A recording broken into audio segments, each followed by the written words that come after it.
looks beautiful, incredibly durable. Very fancy name. Today we're going to help you choose what knife you need. We're going to run through the anatomy of a good knife, the difference between blade shapes, why steel hardness matters, and why handle design makes a difference. Ultimately, we want to help you answer the question, which knife should I buy?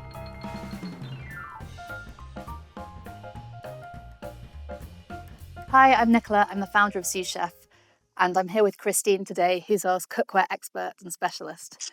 She's been cooking, trying, testing cookware pretty much certainly since I met her and many years before. She's done lots of other knife videos and cookware videos on our YouTube channel, so check out those if you want to know answer some other questions like what chopping board's the right chopping board for you, how to sharpen your knife. But here today, we're going to answer the question that we always get asked, what knife should I buy? Christine, tell us about the anatomy of a knife. What are the different parts of a knife called? So obviously you have at the top here, we have the spine of the knife, which is not sharp. So if you, for example, want to scrape things into your pan, you want to flip your knife over and scrape with the back of it or with the spine. So you can see it says back of your knife or spine of your knife. It's both sort of same. Obviously you have your edge and you have your blade, which is the whole thing. You have your tip, and then you have a bolster. So some knives have bolsters, some don't. It's a thicker piece of metal. It can help feel sort of, obviously this one is a bit rounded, as you can see, so it makes you, it's a bit more comfortable to hold the knife. It does add a bit of weight as well. So you'd hold this knife onto the blade like that with the bolster? Yeah, so you want to, no, you want to hold onto the blade, so you want to hold it in sort of a pinch grip. Right. So you have your index finger and thumb and hold on. You want to hold it firm enough that they can hold your knife like this without your fingers, and then you just wrap your fingers around it. Wow. And then you have a very just controlled grip of your knife. You get some bolsters that go all the way to the heel of the knife, so the heel is just the very edge here. And then obviously you have your handle of your blade, and the butt. And then you have a tang. Some knives have a tang. So a tang is basically you have a metal running through the whole core of the knife going into the back. So this whole piece is just one solid piece of metal, and then you have your rivets here that just hold the handle together with the actual knife. In terms of knives, you have a few knives that you want to have as your core. I usually say 2 or 3. Your 2 main ones will be a bread knife. There's nothing really that can replace the work that a bread knife does as a serrated knife. And then you want your workhorse knife. So you have your sort of classic Western chef's knives. You have the Japanese equivalent, which is called a Gyoto. You have slightly smaller santokus, a bunka, and a kiri knife. And then I would say some type of smaller knife, paring knife or peeling knife. We have chosen a serrated paring and a peeling knife here. And then after that, you sort of see what kind of knives you like, and you can build things out with, for example, we have a chopper and a cleaver here as well. Everything with knives is very individual and all comes down to the sort of preference, how you cook, how you chop. So as mentioned, we have our sort of more classic Western style chef's knives. They often come in sort of about 20 centimeter blade length.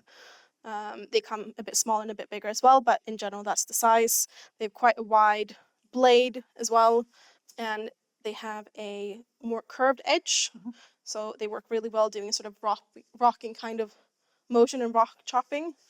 Japanese Gyoto, also sometimes just called the Japanese chef's knives. It's very similar in shape. This one specifically is a little bit more pointed. Sometimes they look very much exactly like a chef's knife.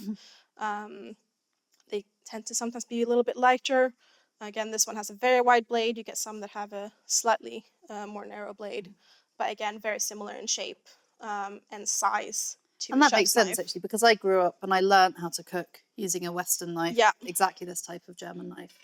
And actually now this is my favourite knife. And I like it because it's much narrower, which tends to be more typical of Japanese blades, but it still has that same rounded edge. Exactly. Works well for this sort of rock chopping. Okay. So these are the santoku.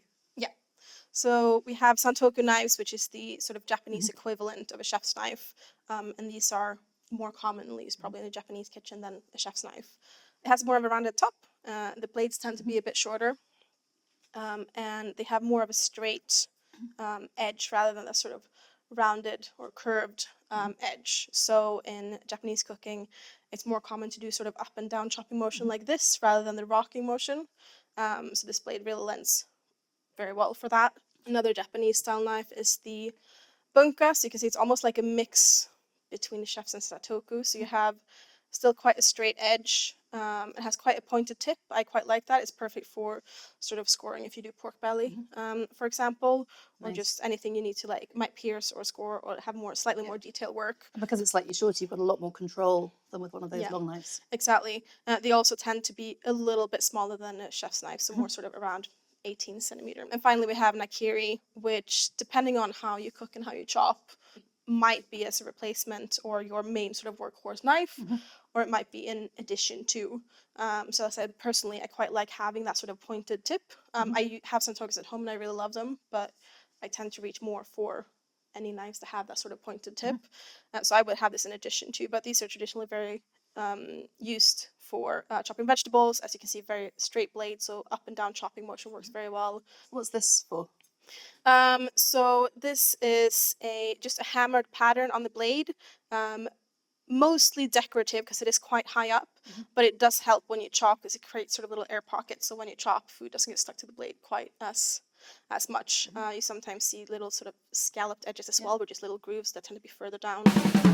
In terms of steel, there's loads of different kinds of steel, but I think here we have a good selection of steels that are commonly used in knives you might see around.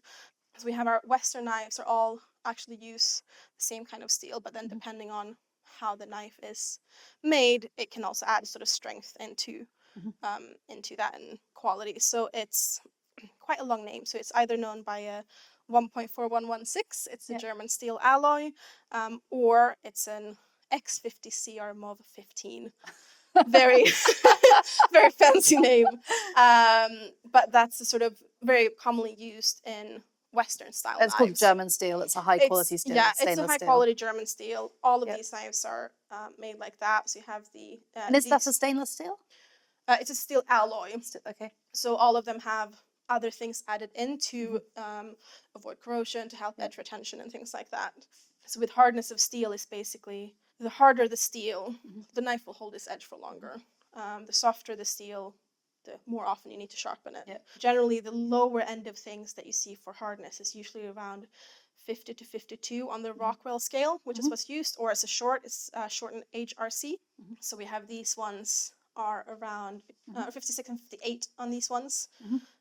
So they're pretty hard. They hold their edge well. They're like, it's a steel that's also known as quite easy to sharpen and get that edge back. Then if we go to sort of step up to the next type of steel, now we're going to talk more about the Japanese kind of steels.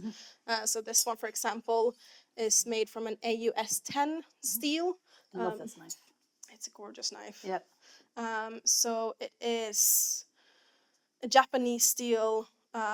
It's holds its edge better than I would say for these ones, for example, because it's harder. So it's a 60 on the Rockwell scale. This one has a AUS-10 core, so you can see a slight wavy pattern here. So basically the core and the edge of the knife that actually cuts is the AUS-10 steel. But then it's layered with stainless steel on top for sort of strength and durability. Next step up, which is VG10. So we have both of these ones. These are both VG10. These are both VG10s. So they have a VG10 core. So VG10 is, like I said, the step up from the AUS-10. These are a 60 and 62, I believe, on the Rockwell scale. And they are also layered with Damascus steel. So the VG10 core is what cuts, and it really holds its edge very, very well. And then we have our powdered steel. So this is an SG2 powdered steel. Again, this is an SG2 powdered steel core with a stainless steel over to sort of strengthen it. So powdered steel is, I would say, it's the sort of strongest of them. So basically, because the steels are made up of loads of different types of metal that have various benefits, like I mentioned, for corrosion and durability and edge retention. When you have powder, the different metals are able to mix much more evenly than when you just melt them down, which means this feels razor sharp. 64 on the Rockwell scale. So it's super hard. It's very hard, so it will keep its edge for a very long time. You'll need to sharpen it much less often. So we have this one as well, which is just our final one. As you can see, it looks a bit different. It's a forged knife. The black bit is an aesthetic choice to leave that on. But this is made from a steel called 52-100. But it's actually quite commonly used with sort of smaller independent handcrafted and artisan knives. Incredibly durable. Again, this one is 60, I believe, on the Rockwell scale. Holds its edge really well. It's not a stainless steel, so you do need to make sure you dry it very well and you oil the blade every now and then to avoid it rusting. And then handle type. How do you Handle choose type. your handle? Because these handles are totally different. So these are actually what I would call ergonomic Okay. blades, or like I guess That's because especially hand shaped, isn't it? Yeah. And we so I hold our knives guess- differently, but I would hold my knife like this. Yeah. And so you've got that kind of first finger and then the rest of your hand sitting on this knife. Yeah. And I guess especially like these three knives here is what I would call a more, I guess, traditionally Western style handle as well, because they do tend to be a little bit more shaped according to your hand. Again, you have different materials. This one is olive wood, so it feels very like nice and tactile. Obviously, it looks beautiful, but it's quite a nice, like still hardwood to use for a knife. This one is an African blackwood, which is incredibly durable, naturally water repellent, and is very like dense as well, so it's excellent. This one is a Paka wood, as well as all of these ones. Paka wood are very commonly used in kitchen knives, especially Japanese style knives. So it's basically a mix of wood and resin. So they often have that sort of wooden look about them. They often And it feels like a natural product. Somehow. Yeah, it does. They feel really nice to hold. They and often end up a little bit heavier than a natural wood because of the resin. And then you have the shapes of them. You have this octagonal handle, which is a very traditional This is the same. Japanese shape. This one is made from recycled plastic, this handle. But very traditional Japanese handle. Very suitable for smaller hands as well. Sometimes some of these can feel a bit big if you have very small hands. And then this one is also quite traditionally Japanese, the sort of oval handle. So you can see the shape is very similar on these two. One is just slightly more, obviously, has the octagonal, so it has the edges. So some people might find this one a little bit more comfortable to hold because it's round rather than the octagonal. Not that these are they're not sharp or anything, but obviously you can feel the difference. So this one might, to some people, feel a bit more comfortable to hold for longer periods of time than an octagonal handle. They have the knife sort of stuck in and attached rather than all the way through, so the handles ends up a little bit more lightweight. Because it's definitely balanced much more towards the blade on these knives.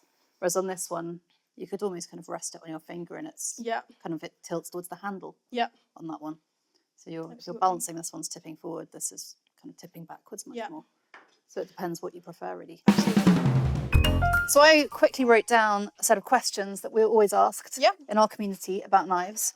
So let me run through them. Quick fire. How should I store my knife? So you can store them in a knife block, on a knife rail. If you have a knife roll, like a roll that you stick a knife and roll it up, you can store it in that. Or you can use blade guards. Next one. How often should I sharpen my knife?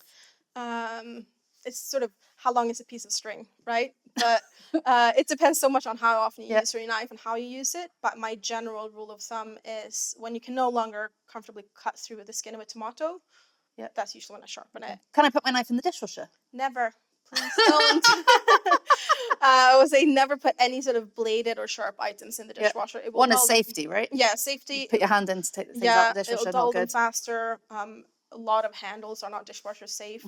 And if your knife is one that might go rusty with water, then it's going to be in a horrible state afterwards. Absolutely. Do chopping boards matter? Yes, they do.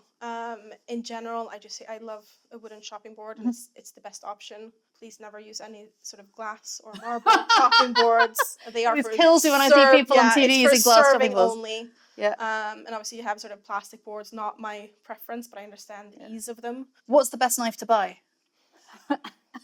Well, we both have views, and our views both differ. Yeah, we do. We touched on this before. That I very much prefer most of the time I prefer a heavier knife.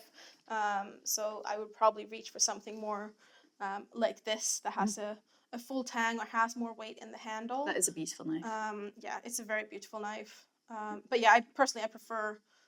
This is your own knife, right? You have this one from home. Yeah, this is my personal. This is my personal favorite. It's the fanciest Japanese steel. and it's just really beautiful to Yeah. cut with. And then, as I said, I have a second shorter one Yeah. that I like to use. Absolutely. But yeah, for me, anything that's heavier and that has like sort of pointed tip. Is there anything I shouldn't use my knife for?